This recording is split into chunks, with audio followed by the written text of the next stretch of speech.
Hi, this is Roger. Thanks for dropping by.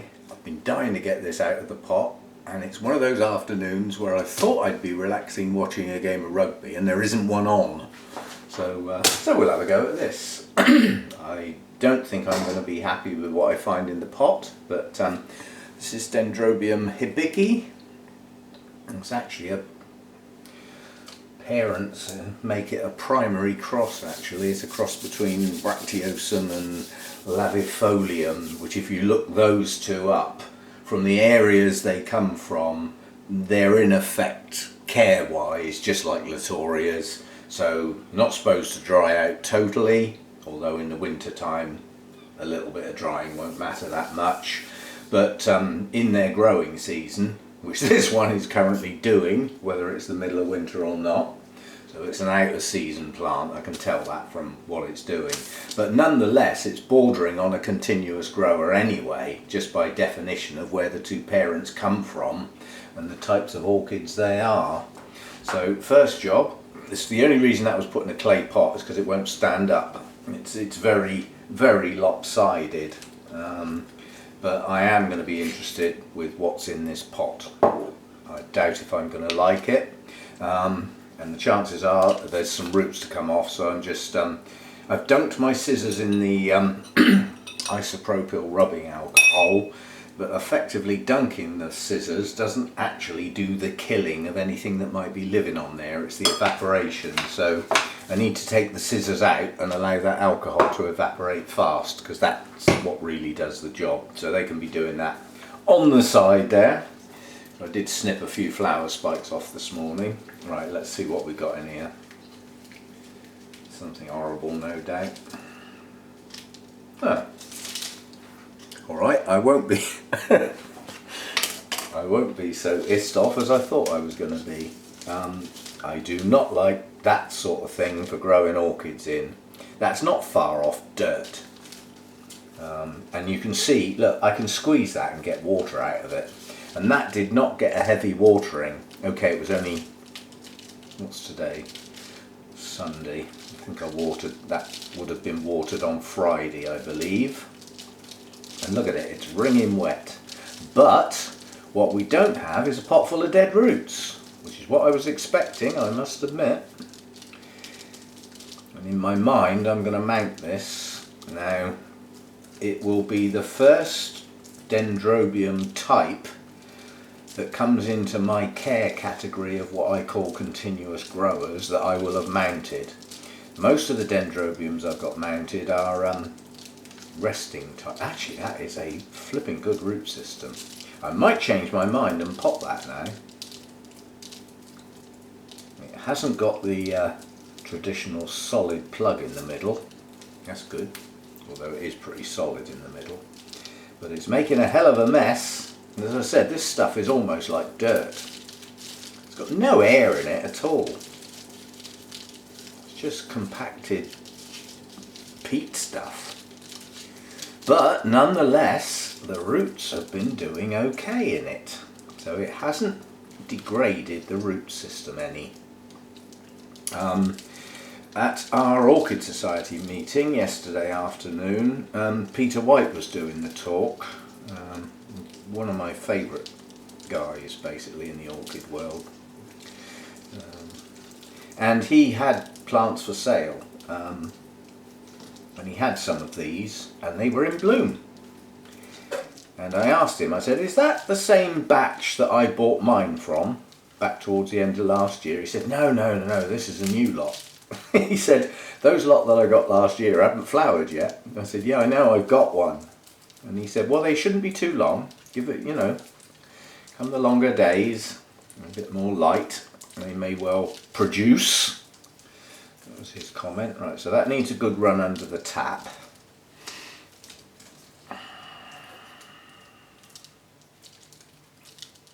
It's a hell of a good root system. You know, that would do better in a pot than mounted.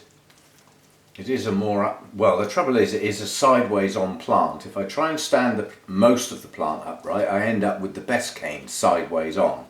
So it's still not going to be very stable in a pot. Stability of the plant becomes irrelevant on a mount. It's strapped on. And that would look quite nice like that on a mount with some semi-pendulous canes and a big upright one that may decide to hang over at a later date. Yeah, I think I'll carry on with my initial theory and mount it. So I've got to clear up this mess because that's gone everywhere. Give those roots a good wash under the sink, under the tap, because I don't want any of this. Look at that. Look. Can't be any air in there. Still, that's what it was in, and I won't have a pile of dead roots. In fact, I don't even think I need to use the scissors. There's not enough on there to warrant trimming. So I'll get cleaned up and I'll come back and stick that, carry on with the original plan and actually mount it. Although, as I say, I wouldn't normally mount that sort of dendrobium that needs that continuous growing sort of care, where it's going to need a lot of moisture. My logic for not worrying too much about that in the summer months is simply I've got more than enough mounts that are going to need watering every single day. Things like my Tolumnias, some of the dendrobiums, the oncidium types that are mounted, they're going to need watering every day. So adding one more in doesn't really matter, does it? It's just another one to just pour some water over on a daily basis. So yeah, I think we'll go ahead and mount that. Good stuff, I'll be back. Okay, that root system certainly surprised me. I must admit I wasn't expecting anything near as good as that. That's a nice, strong, healthy root system. Now I want this plant to look balanced when it's on there. So the idea is to sort of get a view, something like that. I haven't got a clue where the next new cane's going to come out from. Hopefully it'll come up the back. But either way, that gives me a nice sort of even spread of pendulous elements. That's an old cane, that's an old cane. That's, I would suggest, is the latest cane going bolt upright. So I think that sort of aspect on the mount will look pretty good. Yep, so something like that. Now all I've got to do is flatten these roots out, or spread these roots out to such an extent that they lie flat on the mount. And there's a lot of them. I'm just spreading them literally so that some are falling off, so that they've got, some of them are going to be aerial and some of them are going to get a reasonable amount of moss. And the reason is, this is not one that needs a fast wet dry cycle, so I just don't need to worry about how much moss goes on there. But I'd still like some of the roots aerial. Yeah, I know that's going to fall off without a tie, so I think what I'm going to do is put my first loop round before I put the moss on, because otherwise the plant will just fall off and drag all the moss with it. So let's get a loop round and get it in place. I'm probably going to have to go around quite a few times, and it's quite a large mount. I think we might need quite a long piece. I always sort of go along the lines that I'd rather waste some than run out halfway round. It's just a right pain if you've still got another couple of turns to do and you actually run out of whatever you're using to tie. I mean, I use fishing line, not everybody likes it, but I like it because it disappears. Once it's on there, you've got a job to see it.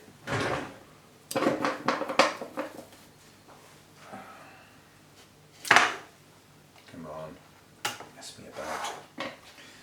Oh, I forgot something. I knew I'd done something else that needed some attention. Right, this is going to be a right faff, this is, trying to get the plant to sit still, get a loop round, and everything not all fall off. There might be some language, but I'll beep it. Right,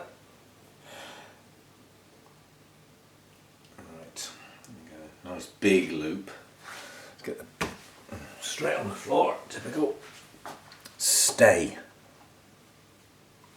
It's because I've got so much, basically. I just know that this is going to need to go round quite a few times.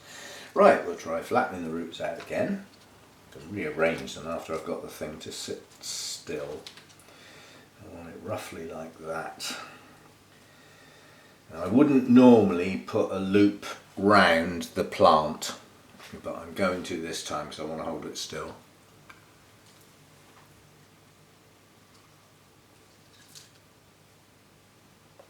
See if I can find my original loop. There it is. So obviously I'm going to have to put this over the top of a couple of canes, get it down in between some bulbs, and then take it round the mount itself. I don't normally need to do that. This is quite a large and relatively heavy plant, so it will take a little bit of extra securing. And this is to hold it. That's all it's to do. It's just to hold it in place while I arrange my moss. I want that a bit lower on the mount. Somewhere about there. And we can go around the back.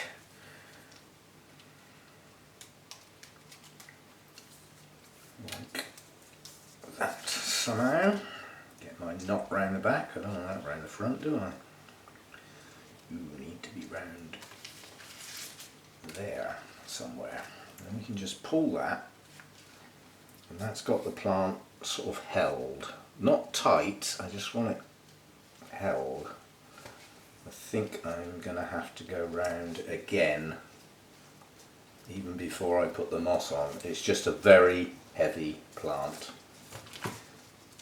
Come on, stop getting all tied up here.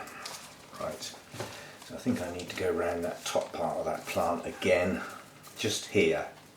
And if I can get a loop round there, we should be okay. It should then stay there. If necessary, I'll go round a third time, but I want it to sit still while I get the moss on. How's that? That's not bad. I can just let that dangle for a minute while we arrange some moss prettily. It's going to get a fair bit. It's the same. My way of mounting nowadays is always to put the moss on top. I don't ever tuck any in underneath the roots, simply because I've had things that have been on mounts long enough to start breaking down, and once the moss breaks down and it's underneath the plant, if you see what I mean, underneath the root system, you've effectively got to unmount it to get that moss off. The idea of doing it this way is that if ever this moss breaks down, I should be able to just hook it off because it's on the top of the plant, not on the bottom of the plant. Right, well, that's going to have to do because that's how much I've got. And I've got moss on most of the roots. There's still a few in the air, but it's covering most of them. And I think that's going to need quite a few turns on the old tie, preferably without anything falling off, please. Right, so let's start there and get round that bit of moss first. I want to be able to pick the plant up to do this because obviously I've got to get underneath, so I'll try and balance it like that. You take that turn round there, that one round there. I think I'm going to have to go across the middle of the plant again. Don't normally like doing that, but that one will just be a loose one. That's a moss holder, not a plant holder. It's just to hold that bit of moss down the side there. And then another one underneath the whole plant to hold the lower bit of moss in place. Not the plant, that's hanging. It will be once I hook it up. Just want to go under the whole plant there and just hold that bottom root and moss section. How are we doing? Pretty good. And I've got enough to go round once more? No. So that'll have to do then. I think that's quite secure. Yep, I think that'll do. The telltale sign is when you actually hold it up the right way for the first time. Right, so that was my last turn coming round there. Just find Somewhere to tie around here.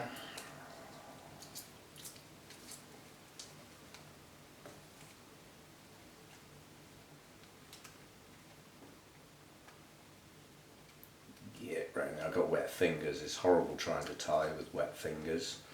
And what I'm going to do this time, I wouldn't normally need to do this, but my V that I normally tie into ended up on the side. And as I need a tag, I see no reason to make a new tag when you've got one as good as that. You know, that's not going to fade.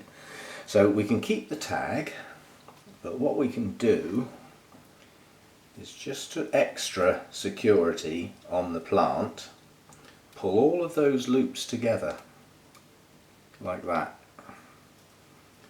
You just go around a couple of times to hold that in place.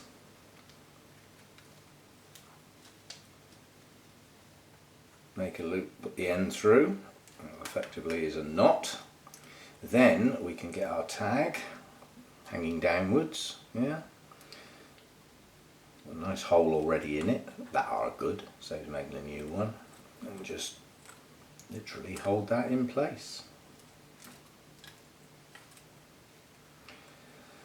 There we go, that doesn't need to be tied on tight obviously, it's only a tag.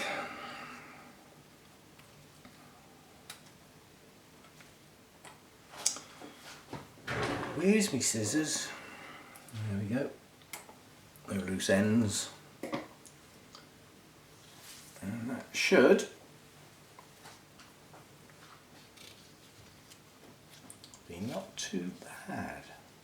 Now actually, that's actually swung itself down. I was expecting it to be more upright than that, but in actual fact, the way I was planning on it to be wouldn't have looked as good.